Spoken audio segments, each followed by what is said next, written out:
আসসালামু আলাইকুম সকল প্রবাসী ভাইরা, সবাই ভালো থাকুন। আর আজকে আমি আমার জীবনে প্রথম ভিডিওতে আসলাম। অ্যাকচুয়ালি আমি আসতাম না ভিডিওতে, তারপরেও আমার আসতে হলো। গতকাল আমি 2টা ভিডিও দেখলাম, খুবই কষ্ট লাগলো। আর আমরা যখন বিদেশে আসি, মা বাপ, ভাই বোন, ছেলে মেয়ে, আত্মীয় স্বজন, বন্ধু বান্ধব সবাইকে ছেড়ে যখন আমরা বিদেশে আসি, আমাদের উদ্দেশ্য একটাই, আমরা কীভাবে টাকা উপার্জন করব। কিন্তু দেখা গেল বিদেশে আসার পর অনেকে ভালো পজিশনে আছে, আবার অনেকে ভালো পজিশনে নেই।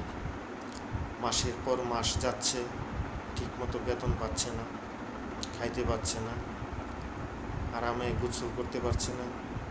আবার অনেকে নানান রকম সমস্যা।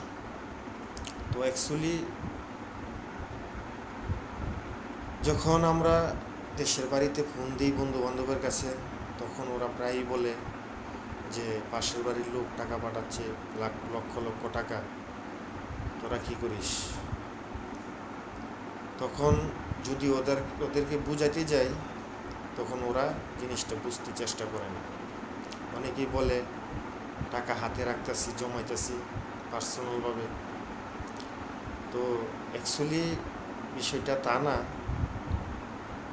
দেখা গেল অনেকে বছরের বছর যাইতেছে, কিন্তু টাকা পয়সা পাইতেছে না, কিন্তু নিজেও কষ্ট ভোগ করতেছে, ফ্যামিলির যারা আছে সবাই কষ্ট ভোগ করতেছে।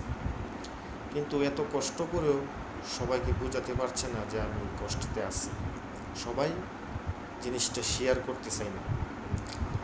তো অ্যাকচুয়ালি বিদেশ জীবনটা খুবই কষ্টের।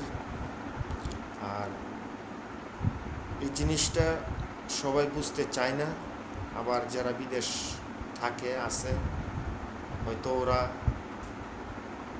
কিছুই বিশ্বাস করব, যেহেতু ওরা বিদেশ করে গেছে।